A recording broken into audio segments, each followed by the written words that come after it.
कहाँ होता बच्चा पार्टी? आज तो पूरा मौसम जो है वो पकौड़ी खा के सोने वाला है कि नहीं? अरे पानी क्या, देखो हम स्लिप कर गए हैं, बहुत ज़्यादा वो है।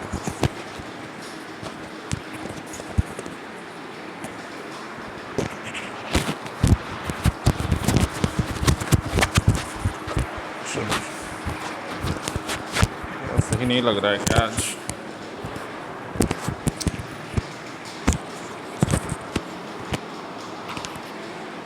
चेंज है क्या इसका?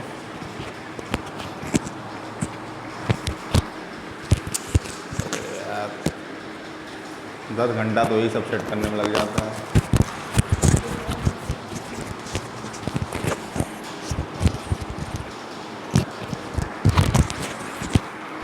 चल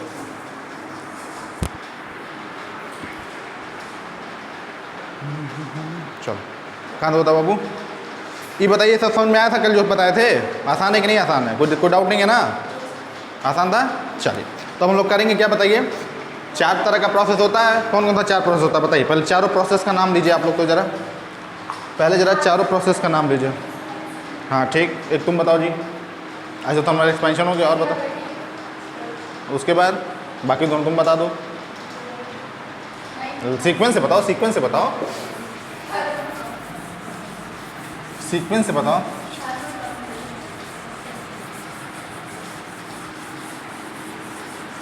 सीक्वेंस से बताओ।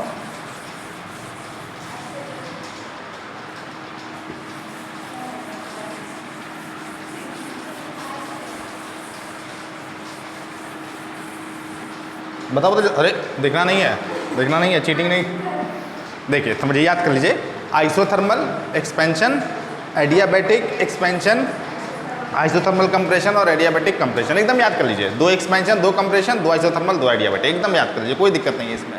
ठीक है, अब देखिए करेंगे क्या हम लोग, धीरे धीरे मतलब क्या करेंगे हम लोग, एक एक करके जो है सब प्रॉब्लम्स को क्या करेंगे, डील करेंगे। ठीक है ना? चलिए तो पहली हेडिंग बेटा डाल दो, पहली हेडिंग बेटा डाल दो। क्या लिखा था कल? एज फॉलोज तक हो गया था ना? फिर लिखिए पैराग्राफ चेंज करके हेडिंग डाल दीजिए। नंबर 1 प्रोसेस, पहला प्रोसेस कौन सा होता है बेटा? पहला प्रोसेस कौन सा होता है? Isothermal expansion process. ठीक है ना? चलिए isothermal expansion process, isothermal expansion process, isothermal expansion process. चलिए आइए देखते हैं इसमें क्या होता है। ठीक है ना? हेडिंग डाल दीजिए इसको। ठीक है ना? चलिए ये काम करना है। देखिए करना क्या है हम लोग को, हम लोग क्या निकालना था? हम लोग को W इज इक्वल टू क्या निकालना था? W ए बी, आप लोग को याद होगा ना? W A B plus W B C plus W C D plus W D A. ठीक है ना? ये निकालना था। तो आइसोथर्मल एक्सपेंशन प्रोसेस में हम क्या निकालेंगे? W A B. ठीक, फिर उसके बाद वाले पर W बी सी, फिर W सी डी, फिर W डी ए, फिर सबको ऐड कर देंगे। ये इक्वेशन 1 था शायद आपका, याद है कि नहीं?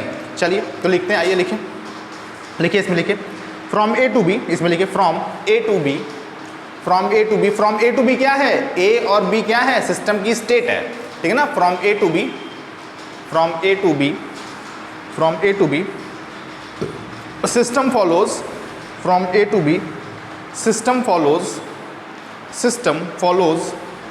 system follows an isothermal expansion process, system follows an isothermal expansion process,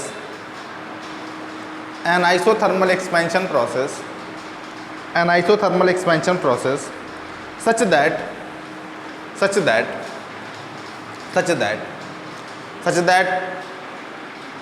को ऐसे लिखा जाता है। आई ई का मतलब क्या होता है? दैट इज होता है, सच दैट थोड़ी होता है। सच अब बहुत क्रिएटिव आप हैं, सच दैट को ऐसे लिख दीजिए, और ऐसे लिखेंगे तो नंबर कट जाएगा, क्योंकि समझिए पाए क्या लिखा हमने। ठीक है ना? सच दैट पूरा लिखा करिए। ठीक है, क्या लिखा आपने? Such that at state A, such that at state A. देखिए जब हम ए बोले तो मतलब क्या, कैपिटल ए लिखना है। ए बी सी डी कैसा है? कैपिटल है। इस चीज़ को ध्यान दीजिएगा। जब भी state, at state, STATE, at state A, system takes heat, system takes heat, system takes heat, system takes heat, system takes heat, H1, H1, system takes heat, H1, H1 at temperature, at temperature, at temperature, या एक काम करिए at constant temperature करिए, at constant temperature, at constant temperature, at constant temperature, constant temperature T1, at constant temperature T1 and goes to state, and goes to state GOES, goes to state B, goes to state B। मतलब क्या, system कहाँ पे था, diagram को देखिए, diagram को देखिए, हम एक एक करके इंडिविजुअली आपको समझा रहे हैं। डायग्राम को देखिए, तोड़ के अब आपको हम समझाएंगे, तोड़ के आपको हम समझाएंगे। पहले चारों को एक साथ बनाया था, अब तोड़ के समझाएंगे। इधर क्या था बेटा, P था, इधर क्या था, B था, ठीक है ना। तो हम इस पोर्शन की बात कर रहे हैं, ठीक है ना, इस पोर्शन की। A से कहाँ तक जा रहे हैं बेटा, हम B पे जा रहे हैं, ठीक है ना। A पे हमारे कोऑर्डिनेट्स क्या थे बताइए, P1 V1 थे, और B पे क्या था बाबू, P2 V2 था, ठीक है। और हमने आपसे क्या कहा था कल, हमने आपसे कहा था कि A से सिस्टम जब B पर जाता है तो क्या करता है, H1 amount of heat source से लेता है, किस टेम्परेचर पे, T1 टेम्परेचर पे, है कि नहीं। T2 की बात अभी नहीं करेंगे, T2 से मतलब नहीं है अभी, ठीक है ना। बस इस पार्ट कर्व जो कल डायग्राम आपने बनाया था उसके बस आप इस पार्ट को ध्यान दीजिए, ठीक है ना। A से कहाँ जा रहे हैं बेटा, B पे जा रहे हैं, मतलब P1 V1 से कहाँ जा रहे हैं, P2 V2 पे जा रहे हैं, ठीक है ना। V1 क्या है आपका, P1 V1 क्या है, A का कोऑर्डिनेट है, P2 V2 क्या है, B का कोऑर्डिनेट है। H1 क्या है, वो अमाउंट ऑफ हीट है जो सोर्स क्या दे रहा है, हाईएस्ट टेम्परेचर पे प्रोवाइड कर रहा है, ठीक है। चल लिखिए, फिर लिखिए स्टेट B, फिर लिखिए पैराग्राफ चेंज करके, देन पैराग्राफ चेंज करके, then work done by the system, then work done by the system, then work done by the system, work done by the system from state, work done by the system from state A to B, work done by the system from state A to B is given by, from state A to B is given by, from state A to B is given by, क्या हो जाएगा बताइए A to B, चलिए मिटा देते हैं इसको, हाँ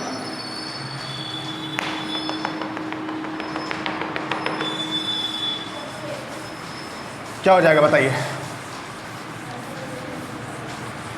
समझिए पहले, देखिए पहले समझिए, अभी लिखिएगा नहीं, समझिए पहले देखिए। मान लीजिए कि small amount of work done आपने किया DW, ठीक है ना। तो small amount of work done के करस्पॉन्डिंग जो small amount of volume change हुआ वो क्या हो गया, DV हो गया।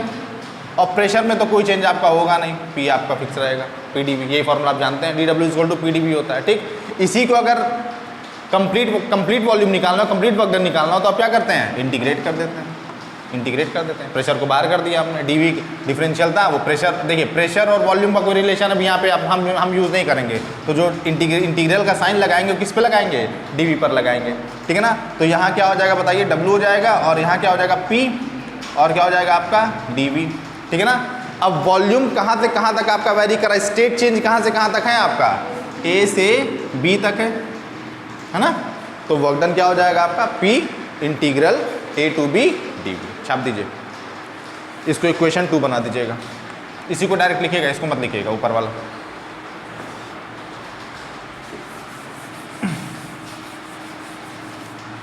चल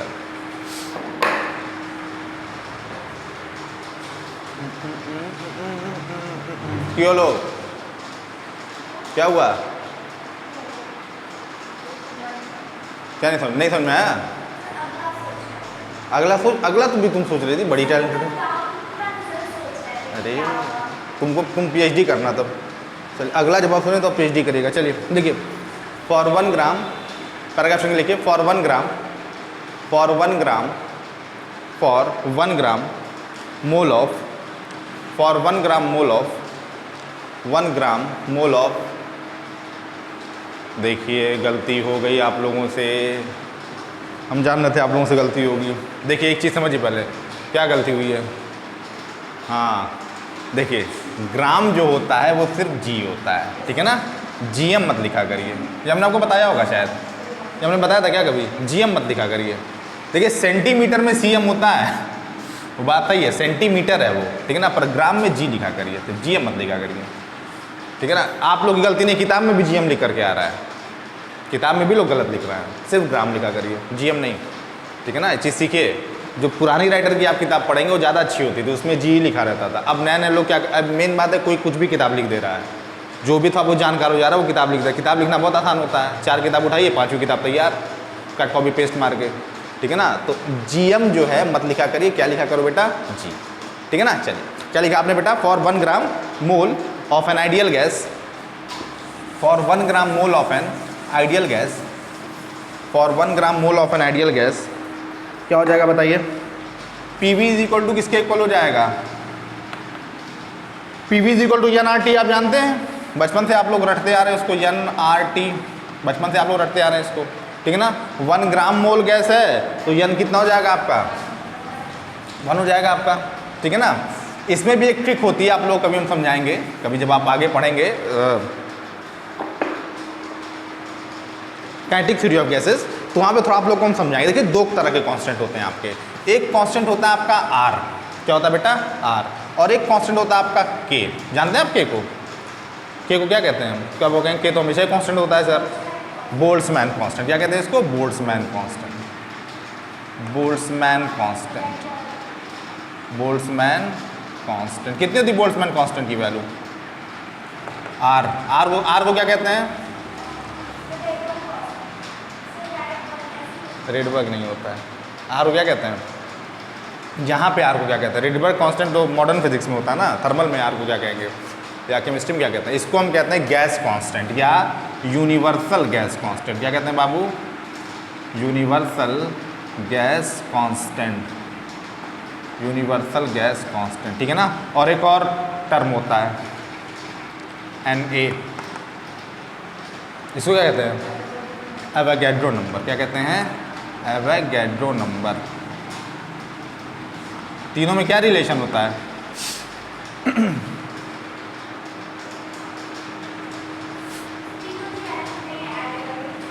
नहीं, तीनों में क्या रिलेशन होता है बताइए। R इज इक्वल टू होता है K into Na, R is equal to होता है K इंटू Na, ठीक है ना। और एक और बात याद है, मान लीजिए अगर हम आपसे कभी कहें कि average energy of 1 mole of gas, ठीक है ना, average kinetic energy of 1 mole of gas, तो उसकी वैल्यू बेटा होती है 3/2 RT, 3/2 RT। सीख लीजिए, यहीं पे सीख लीजिए, बता दे रहे हैं, ठीक। और अगर क्या एवरेज एनर्जी ऑफ 1 मॉलिक्यूल, समझिए पहले, एवरेज काइनेटिक एनर्जी ऑफ 1 मोल तो 3/2 RT, average energy of 1 molecule तो 3/2 RT की जगह पे आप 3/2 KT कर दीजिए। एक मॉलिक्यूल के लिए K होता है, ग्राम मोल के लिए या मोल के लिए क्या होता है, R होता है। ये बातें याद रख लीजिएगा, ठीक है ना। जब R के टर्म में लिखेंगे आप, मतलब मोल की बात हो रही है, K के टर्म में लिखेंगे तो एक मॉलिक्यूल की बात हो रही है। कंफ्यूजन मत रखिएगा, बच्चे ऐसा कंफ्यूज होते हैं, कभी 3/2 RT हो जाता है, कभी 3/2 KT हो जाता है, बच्चा कंफ्यूज हो जाता है। एकदम याद कर लीजिए, एक मॉलिक्यूल की बात हो रही है तो K, और R की बात हो रही है तो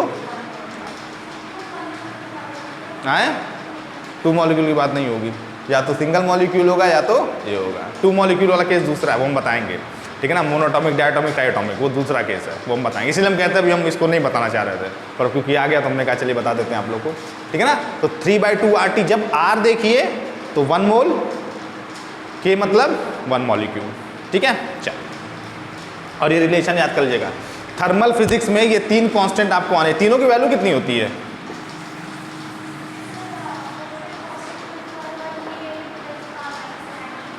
कितना कितना कितना 1 पॉइंट -19 होता है, -23, कितना होता है, -23, ठीक। चलिए एवोगैड्रो नंबर कितना होता है, तो बचपन से पढ़ रहे हैं आप लोग, 1.6 होता है एवोगैड्रो नंबर।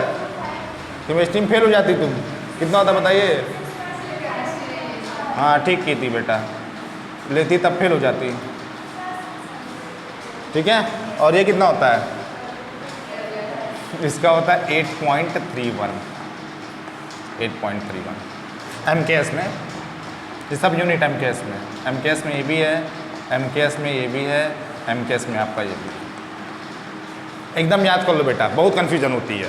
1 मोल R 1 मॉलिक्यूल के, ठीक है। चलिए नोट कर लीजिए, कहीं इसको नोट कर लीजिए, कहीं इसको नोट करिए, कहीं तुरंत इसको कहीं नोट करिए, कहीं ऊपर नीचे आगे पीछे कहीं नोट कर लीजिए।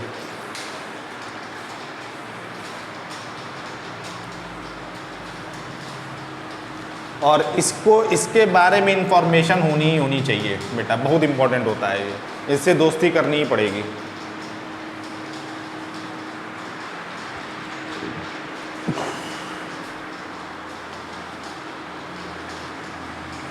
तुम लोग रेड पेन से क्यों लिखती हो जी? रेड पेन मत लिखा करो, जज हो क्या? हाँ?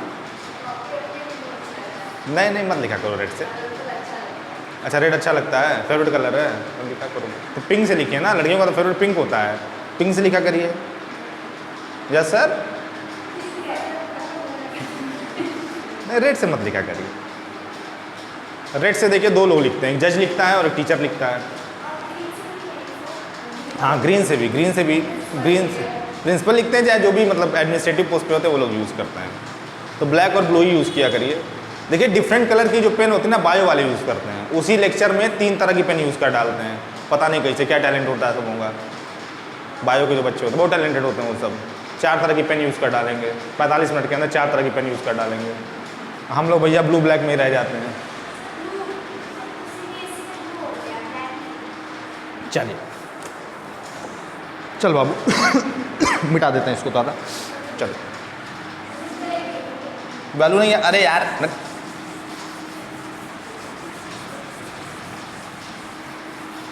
पॉज करके वीडियो देखना अब। चलिए, अरे इसको मिटाना ही चाहिए था यार, इसको मिटाना चाहिए था, इसको मिटाना ही चाहिए था। चलिए पी वी ए से बी, ए का P1 V1, B का P2 V2, H1 T1। ठीक है बाबू, चलिए ठीक है। चलिए अब देखिए, तो PV इक्वल टू किसके होता है? nRT होता है। आपने 1 ग्राम मोल कर दिया, मतलब n की वैल्यू 1 हो गई, ठीक है ना। अब क्या, तो RT बचा, ठीक है ना। तो R और देखिए टेम्परेचर यहाँ कितना है, T1 है ना, तो T की जगह पे हम क्या कर देंगे, T1, ठीक है, RT1 कर देंगे, ठीक है। चलिए बढ़िए, आगे बढ़िए बढ़िए बढ़िए बढ़िए, जल्दी बढ़िए जल्दी बढ़िए जल्दी बढ़िए। और यहाँ से P इज इक्वल टू किसके इक्वल हो जाएगा बेटा, बताओ। P इज इक्वल टू हो जाएगा RT1 बाई किसके बताइए, V के। जल्दी करिए जल्दी करिए जल्दी करिए जल्दी करिए जल्दी करिए जल्दी जल्दी करिए जल्दी जल्दी। यार ना घड़ी नहीं है कहीं।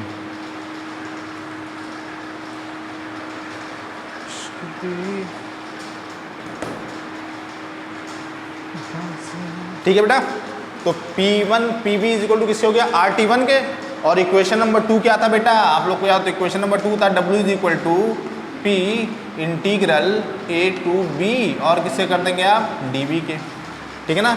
इसको क्या बना देंगे बेटा, या एक काम करें, लिखिए देन बाई, इसको, ये इक्वेशन 2 था आप लोगों का, ये इक्वेशन 2 था ना, लिखिए फिर then by equation 2, then by equation 2 we get, then by equation 2 we get. Equation 2 से क्या मिलेगा बताइए, W इज इक्वल टू क्या मिलेगा बताइए। देखिए P को किससे रिप्लेस कर देंगे बेटा हम, RT1 अपॉन V से, ठीक है ना। तो देखिए R भी कांस्टेंट है और T1 भी क्या है, कांस्टेंट। हमने वर्ड किया उसके कांस्टेंट टेम्परेचर, तो वो इंटीग्रल साइन से कहाँ रहेगा बेटा, बाहर रहेगा, ठीक है। और ये जो V है वो इस dV के साथ क्या हो जाएगा, कंबाइन कर जाएगा। तो क्या लिखेंगे बेटा हम, RT1 integral dV by V, ठीक है ना। अब देखिए क्योंकि ये वॉल्यूम का फंक्शन बन गया ना, तो जो लिमिट होगी वो भी किसके टर्म में हम लिखेंगे, वॉल्यूम के टर्म में। तो A पर बेटा वॉल्यूम कितना है, V1, B पर कितना है, V2। तो लिमिट ऑफ इंटीग्रेशन क्या हो जाएगा हमारा, V1 टू V2। आपको पता है कि जो वेरिएबल होता है उसके हिसाब से लिमिट हम क्या करते हैं, एडजस्ट करते हैं, है कि नहीं। तो V1 से कहाँ चल जाएंगे बेटा, V2 पर, छाप दीजिए। छाप दीजिए, छाप दीजिए।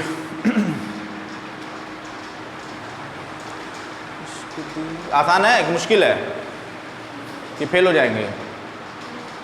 फेल नहीं होंगे, चलिए देखा जाएगा।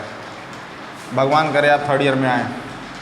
चलिए आए, अरे तो कुछ तो समझ में आएगा ना यार, देख के लगता है कि नहीं लगता है कि पढ़ पाएंगे नहीं पढ़ पाएंगे? दोस्ती यारी करनी पड़ेगी ना पहले, तब ना बात आगे बढ़ेगी। पहले ही आप सरेंडर कर देंगे तो क्या दोस्ती यारी हो पाएगी बताइए? चलिए W इक्वल टू किसके हो गया, RT1 dV बाई V, ठीक है। अब इंटीग्रल dx बाई x का वैल्यू कितना होता है, log x। तो क्या लिखेंगे आप W इक्वल टू बताइए, RT1 log, नेचुरल लॉग होता है ना कि बेस 10 होता है? कौन सा लॉग होता है, नेचुरल लॉग होता है कि बेस 10 होता है? बेस ई होता है बेवकूफ़ों, पता नहीं कौन मैथमेटिक्स पढ़ते हैं आप लोग, भगवान मालिक हैं। V1 बाई V2, हाँ तो हम करेंगे ही करेंगे, तो मेरा काम है कन्फ्यूज़ करना। एक बार हम लोग वाइवा में बैठे थे, केमिस्ट्री के टीचर आए थे, तो जानते थे तो कहे आदि तो आप बैठो, तो बैठे थे, तो एक लड़की आई वाइवा देने, तो वाइवा ऐसे दे रही थी वो, तो सर पूछे कि ज़रा बेंजीन रिंग बनाओ, तो बनाई ऐसे बेंजीन रिंग, बना दिया ऐसे बेंजीन रिंग। तो ज़ोर से क्या कहे, बेंजीन रिंग है ये? तो कही नहीं सर। उसके बाद सर फिर सर को भी आती आगे, हमको भी आती आगे, सर के जाओ बेटा जाओ। तो समझ रहे हैं आप ना, जो आप जानते हो उस पर कॉन्फिडेंस रहा करिए, सामने वाला कन्फ्यूज़ करेगा ही करेगा। समझ रहे हैं आप ना, जो आप जानते हो उस पर कॉन्फिडेंट रहा करिए, ठीक है ना, कि भाई ये होता है, हम जानते हैं। अब ये और बात है, गलत जाने तो बहस करने लगे, पर अगर आपको लगता है कि आप सही हैं तो थोड़ा सा उस पर रिजिड रहा करिए। मेरे कन्फ्यूज़ करने में मत जाइए, हम तो कन्फ्यूज़ करेंगे ही करेंगे आपको, वो तो साल भर करेंगे, आपको कन्फ्यूज़ थोड़ी होना है। हाँ अड़े रहते हैं तो वही लोग फेल भी होते हैं फिर एग्जाम में।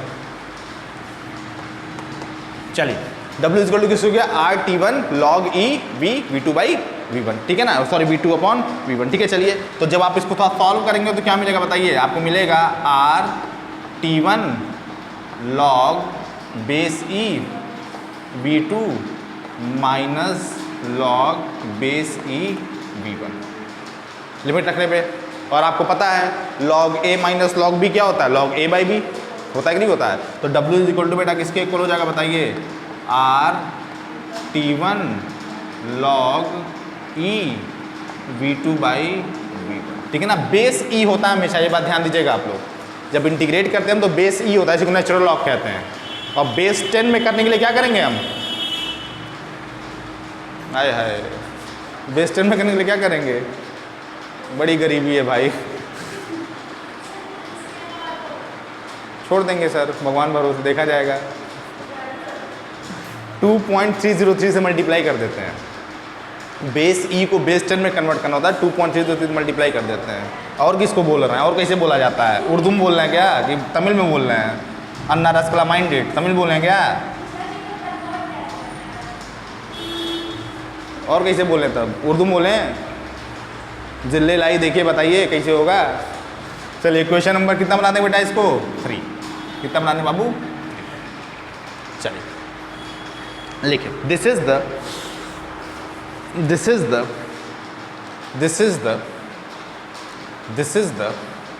ये work done by the system होगा कि ऑन द सिस्टम होगा, ये बताइए आप, work done by the system होगा कि ऑन द सिस्टम होगा, पहले दिन हम समझाए थे।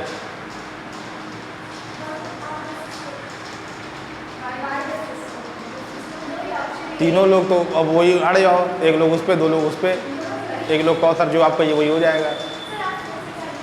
कंफ्यूज क्या कर रहे हैं भाई, सवाल है, सीधा ये सवाल है। बाय द सिस्टम होगा, जब वर्क डन पॉजिटिव होता है तो बाय द सिस्टम होता है। तो यहाँ वर्क डन पॉजिटिव है, कैसे पॉजिटिव है, एक चीज़ समझिए पहले, पहला वर्ड हम क्या यूज़ करना है, एक्सपेंशन, एक्सपेंशन है तो वॉल्यूम इंक्रीज कर रहा है, तो work done by the system होना ही होना है।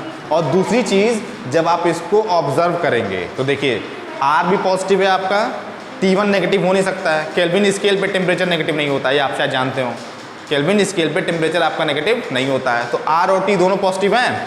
और देखिए V2 हमारा V1 से क्या है, बड़ा है, तो जो लॉग वाला टर्म है वो भी क्या हो गया, पॉजिटिव हो गया। क्या हो गया, पॉजिटिव हो गया, मतलब आर भी पॉजिटिव, T1 भी पॉजिटिव, लॉग वाला टर्म भी पॉजिटिव, तो वर्क डन क्या हमारा पॉजिटिव है, आना भी था भाई, एक्सपेंशन की बात आप कर रहे हैं तो वर्क डन पॉजिटिव आना ही था, ठीक है ना। तो वर्क डन पॉजिटिव मतलब कैसा वर्क डन है, ये work done by the system है, और वर्क डन नेगेटिव होता तो हम क्या कहते हैं, work done on the system. Confuse नहीं होना है बिल्कुल भी, है ना, कंफ्यूज नहीं होना है। देखिए यही लैक ऑफ रिवीजन है, पहले दिन हमने आपको समझाया था bye the system on the system क्या होता है, पूरा डिस्क्राइब भी किया था, वो हम नहीं करते तब भी आपका काम चल जाता, बहुत खुश हो जाते हैं आप थर्मोडायनामिक्स का लॉ जान करके, पर हमने पूरा एक्सप्लेन किया था ताकि कॉन्सेप्ट आपका क्लियर रहे, ठीक है ना। तो जब भी वर्क डन बेटा एक्सपेंशन की बात होगी, वर्क डन हमारा क्या होगा, पॉजिटिव होगा, ठीक है ना। एक्सपेंशन मतलब वर्क डन पॉजिटिव होगा। अब आप यहाँ से वेरीफाई कर लीजिए, हमने आपसे कहा भी था कि भाई देखिए एक्सपेंशन हो रहा है तो वर्क डन पॉजिटिव होना है, हम यहाँ से वेरीफाई भी कर लिए, ठीक है ना। चलिए लिखिए, this is the work done by the system, this is the work done by the system, this is the work done by the system from state A to B, from state A to B, from state A to B through an isothermal process, through an isothermal process, through an isothermal process, through an isothermal process, ठीक है, through an isothermal process, ठीक है। चलिए ठीक है, तो एक process का वर्क डन मिल गया हमको। इसी तरीके से सबका क्या कर लेना बेटा, निकालना। एक काम करिएगा, इसको WAB कर दीजिएगा आप, WAB कर दीजिएगा, सारे में नहीं, बस लास्ट एक्सप्रेशन में WAB कर दीजिएगा, ठीक है, WAB कर दीजिएगा, ठीक है। वो समझने के लिए सिंबॉलिक है कि A से B तक का वर्क डन हमने निकाला है, ठीक है, WAB कर दीजिएगा, ठीक है। चलिए अब नेक्स्ट हेडिंग क्या हो जाएगा बेटा, नंबर 2 क्या हो जाएगा,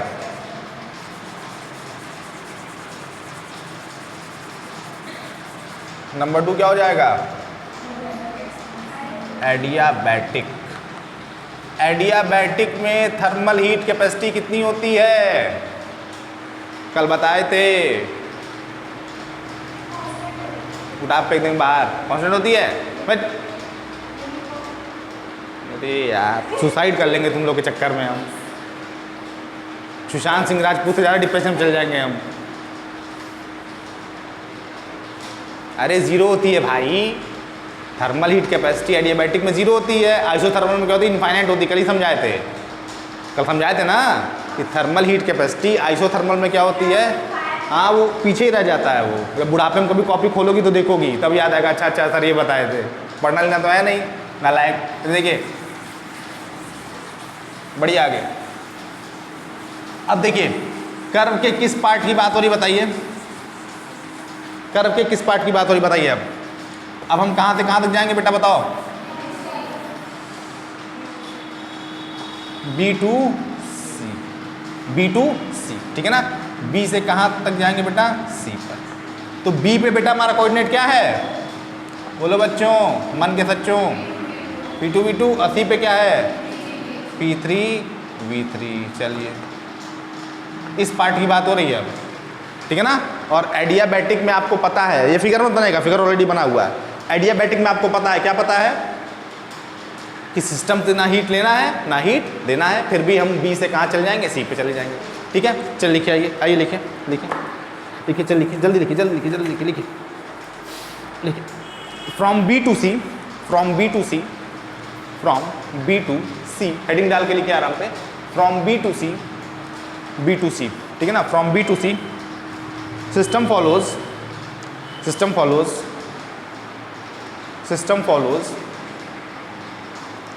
from B to C system, system मत लीजिएगा, सिस्टम होता है।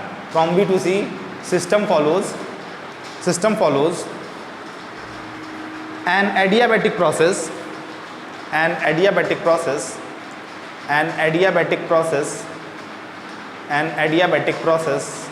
of expansion, an adiabatic process of expansion. कैसा प्रोसेस होता है बेटा, एक्सपेंशन। एक्सपेंशन बोले तो वर्क डन क्या आएगा, पॉजिटिव, और पॉजिटिव वर्क डन बोले तो work done by the system, यहाँ भी आएगा, आगे हम लोग वेरीफाई कर लेंगे इसको, ठीक है।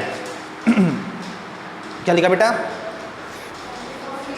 एडियाबैटिक प्रोसेस ऑफ एक्सपेंशन, ठीक है, लिखिए।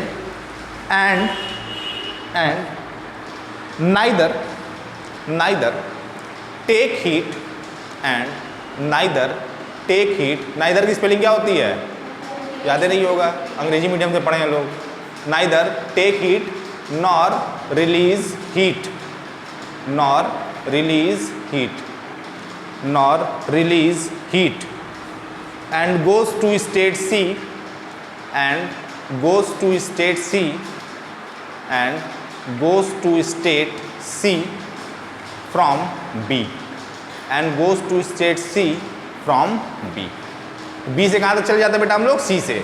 और इस पूरे प्रोसेस के दौरान ना आप हीट लेते हैं ना आप हीट देते हैं, ठीक है, इसलिए इसको एडियाबैटिक कहते हैं। चलिए ठीक है, आइए फिर लिखिए पैराग्राफ चेंज करके।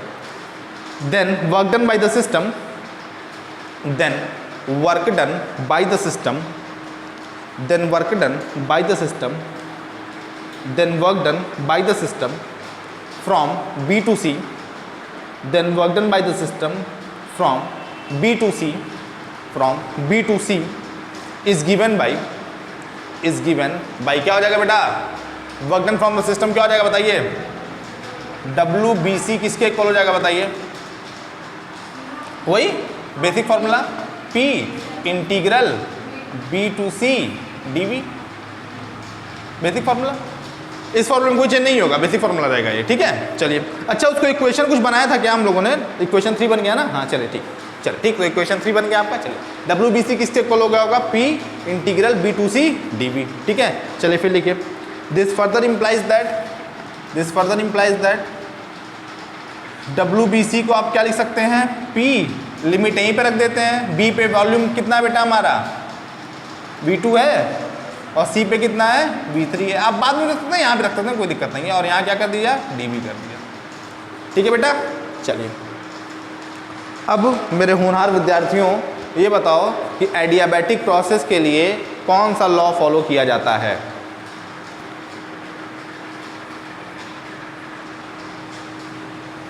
जैसे आइसोथर्मल प्रोसेस के लिए आप क्या लिखते हैं, आप लिखते हैं PV is equal to constant, इसको क्या कहते हैं हम,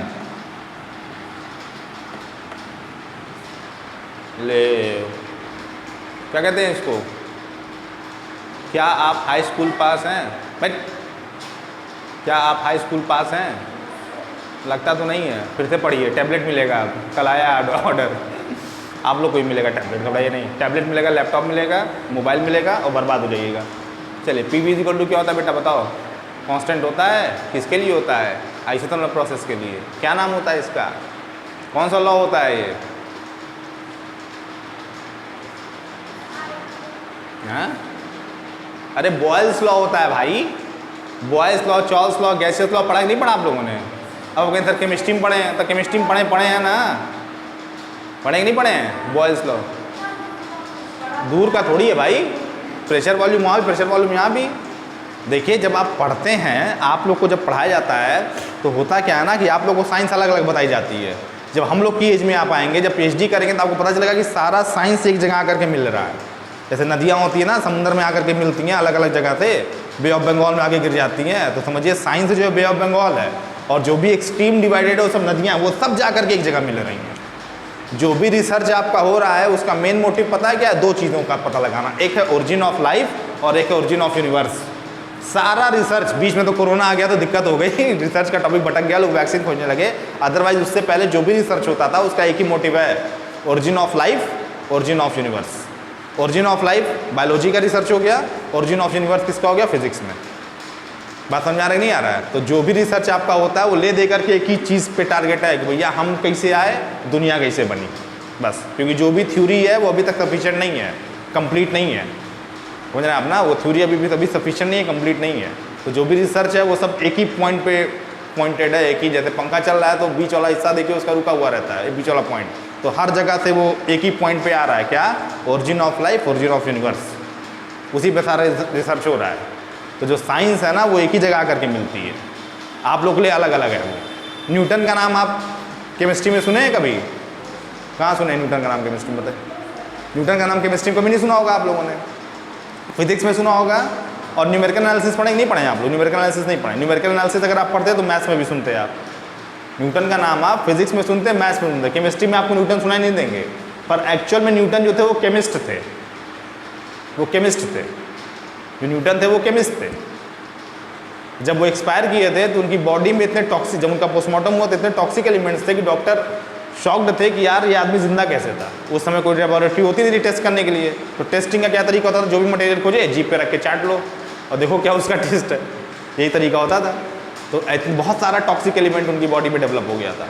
और न्यूटन जो थे वो 1 इंच में, 1 इंच इतना होगा या उससे भी कम होगा, 1 इंच में 16 लाइन लिखते थे। उसमें पेपर मिलता नहीं था, तो कहीं कोई पेपर मिल गया तो 1 इंच में 16 लाइन लिखते थे वो। आप न्यूटन के बारे में कोई पढ़िएगा तो पता चलेगा आपको, 1 इंच में 16 लाइन लिखते थे वो न्यूटन जो थे वो।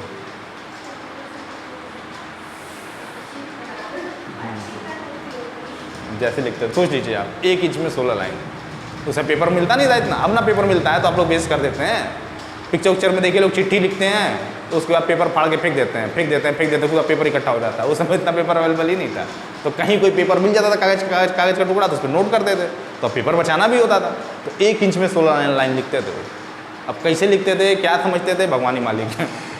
पढ़ते भाई, एक्टिव थे।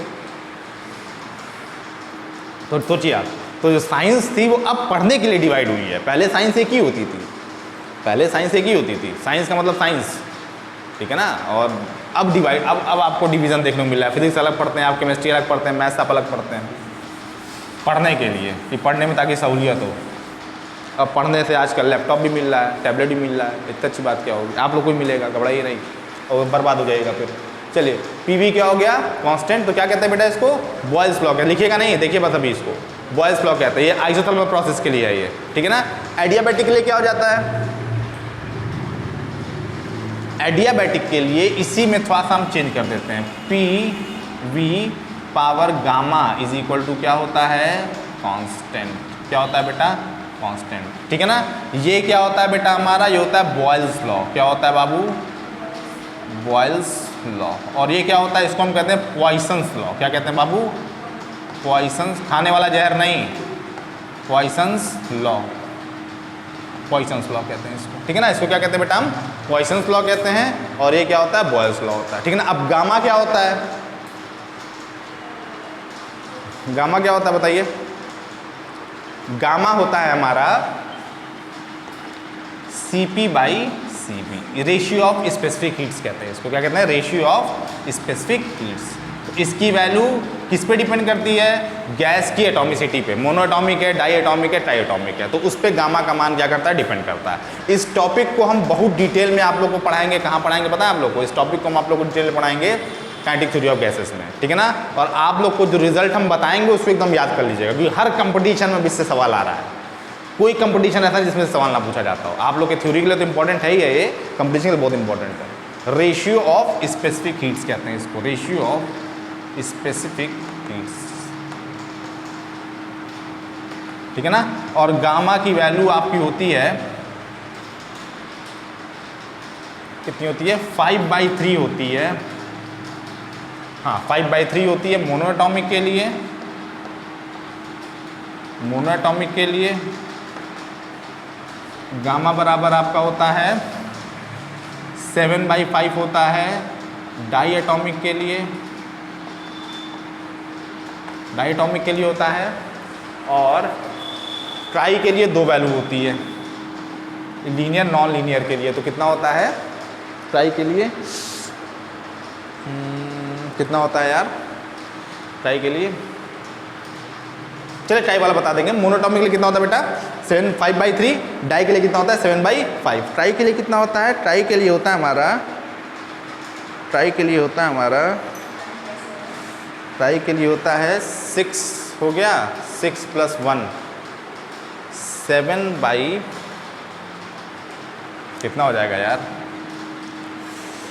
ट्राई के लिए कितना होता है, रुके भी डिराइव कर देते हैं।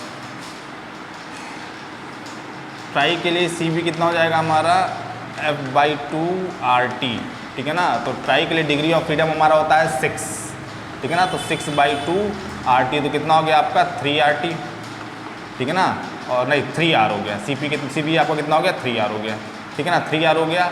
और CP निकालेंगे तो कितना हो जाएगा, CP = होता है CV + R। तो कितना हो गया आपका 3R + R, तो कितना हो गया आपका 4R हो गया, ठीक है ना। तो ट्राई के लिए बेटा होता है ये 4/3, 3, कितना होता है 4/3, ठीक है ना, 4/3 होता है, ठीक। और लीनियर मॉलिक्यूल है तब, नॉन लीनियर अगर है तो कंडीशन चेंज हो जाती है, तब इसकी वैल्यू हो जाती है, ये हो जाता है आपका 7/2, ये आपका हो जाता है 7/2R हो जाता है, ठीक है ना। और अब जब आप CP निकालेंगे तो CP जो हो जाएगा आपका कितना हो जाएगा 7/2R + R, तो कितना हो गया आपका 9/2R, ठीक है ना। तो गामा = 4/3R भी होता है, और कितना होता है बेटा आपका, ये होता है 9/7R, 9/7 होता है, ठीक है ना। 4/3 होता है ट्राइएटॉमिक के लिए, 4/3 होता है ट्राइएटॉमिक के लिए जब मॉलिक्यूल क्या हो बेटा, लीनियर हो, और ये किसके लिए होता है, नॉन लीनियर के लिए होता है, नॉन लीनियर के लिए होता है। अभी सब ये सब क्या होता है, ठीक है ना। अभी आप जान लीजिए कि एक नंबर होता है, देखिए पैटर्न क्या समझना है आप लोग को, पैटर्न क्या समझना है कि गामा की वैल्यू हर हाल में, देखिए पैटर्न क्या समझना है आप लोग को, गामा की वैल्यू हर हाल में 1 से क्या है बेटा, बड़ी है। ये बात आप याद कर रखिए बस, कि गामा जो होता है 1 से क्या होता है बेटा, बड़ा होता है, बस आप ये बात याद कर लीजिए कि गामा जो है वो बेटा 1 से क्या होता है, बड़ा होता है, ठीक है ना। ये सब हम आपको डिटेल में बताएंगे जब पढ़ाएंगे वहाँ पे काइनेटिक थ्योरी ऑफ गैसेस में, डिटेल में बताएंगे आपको कैसे आता है, क्या आता है, कैसे क्या होता है, ठीक है बेटा। याद क्या रखना है अभी कि कोई भी कंडीशन हो, गामा हमेशा बेटा किससे बड़ा होगा, 1 से, चाहे मोनो देख लीजिए आप, 5/3 1 से बड़ा, 7/5 1 से बड़ा, ये आपका 1.4 हो जाएगा, ये आपका शायद नहीं 1.4 नहीं, कितना हो जाएगा, 1.6 हो जाएगा क्या, या देख लीजिएगा 1.6 हो जाएगा, ये आपका 1.4 हो जाएगा, वो आपका 1.3 के आसपास आता है, ठीक है ना। 1.6 1.4 1.3 के आसपास आता है वो, देख लीजिएगा आप, चेक कर लीजिएगा, ठीक है। तो कहने का मतलब मेरे ये, कहने का मतलब ये कि गामा की वैल्यू हर हाल में बेटा किससे बड़ी होती है, 1 से। ये बात बस आप याद कर लीजिएगा कि गामा एक कांस्टेंट है अभी आप लोग के लिए, जिसकी वैल्यू बेटा किससे बड़ी होगी, हर हाल में 1 से क्या होगी, बड़ी होगी। बाकी ये सब क्या होता है तामझाम, ये आपको हम बता देंगे, ठीक है ना, तामझाम क्या होता है आपको हम बता देंगे, ठीक। तो अभी आप लोगों को क्या ध्यान रख लेना है बेटा कि जो प्रोसेस हमारा एडियाबैटिक होता है उसके लिए कौन सा लॉ फॉलो होता है, उसके लिए जो लॉ फॉलो होता है वो होता है PV पावर गामा = क्या होता है बताइए, कांस्टेंट। PV पावर गामा क्या होता है बेटा, कांस्टेंट होता है। और कहते क्या है इसको हम कहते हैं पॉइसन्स लॉ। क्या कहते हैं, पॉइसन्स लॉ, ठीक है। इसको यहाँ तक नोट कर लीजिए, इसके आगे कार्रवाई कब होगी, अब टुमारो, ठीक है। चलिए नोट कर लीजिए, PV पावर गामा = कांस्टेंट, इसको कुछ इक्वेशन बना दीजिएगा, या इक्वेशन मत बनाइए, रहने दीजिए, बिना इक्वेशन बनाए करवा दें क्या।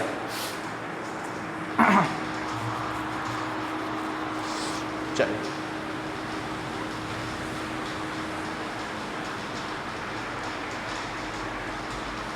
इक्वेशन कहाँ तक बनाए थे आप, एक काम करिए, एक सेकंड रुकिए, इसको इक्वेशन पहले 4 बनाइए, इसको इक्वेशन कितना बना देंगे 4, और 4 के बाद थोड़ा सा लिखिए, 4 के बाद थोड़ा सा लिखिए, 4 के बाद पहले लिखिए for an adiabatic process, for an adiabatic process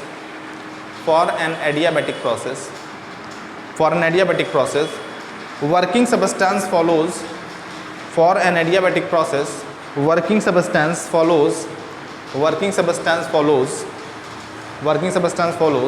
Poisson's law, Poisson's का P कैपिटल होगा, Poisson साइंटिस्ट का नाम है वो, Poisson's law, ठीक है ना। वर्किंग सबस्टेंस इसको फॉलो करता है बेटा, पॉइसन्स लॉ को। और क्या लिखेंगे आप, PV पावर गामा = या ऐसे लिखिए, that is PV power gamma = किसके हो जाएगा बताइए, कांस्टेंट के। PV पावर गामा किसके हो जाएगा बताइए, कांस्टेंट के,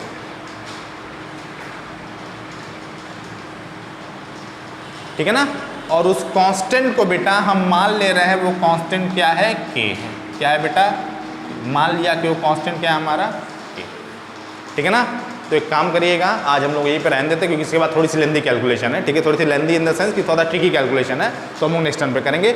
नेक्स्ट टर्न में मुलाकात आप लोगों से कब होगी, या तो थर्सडे को होगी या तो फ्राइडे को होगी, ठीक है ना, क्योंकि इसके बाद फिर मंडे से आपके अभिनव सर पढ़ाएंगे, ठीक है ना। मंडे को आप लोग को अभिनव सर पढ़ाएंगे, मंडे को हम नहीं पढ़ाएंगे, ठीक। तो PV पावर गामा क्या हो जाएगा बेटा, कांस्टेंट, और उस कांस्टेंट को हमने क्या ले लिया बेटा, K ले लिया है। इस आप लोग क्या करेंगे, जब भी मेरा टर्न होगा, ठीक है, आपको पता चल जाएगा किसका टर्न है, जब भी मेरा टर्न होगा रिवाइज करके अच्छे से आएगा यहाँ तक, ठीक है ना, क्योंकि अगर रिवीजन नहीं करेंगे आप तो समझ में आपको नहीं आएगा, ठीक है ना। तो रिवाइज करके आइएगा, उसके बाद ट्रिकी कैलकुलेशन है, कुछ आप लोगों को समझा देंगे, एक बार आप समझ जाएंगे तो आपको याद हो जाएगा कैसे क्या करना है, ठीक है। चल कैमरा ऑफ कर देना। तो कैसे ऑफ करोगी? Of in the sense mobile मत ऑफ कर देना। देखो जो बटन होगा रेड वाला उसको दबा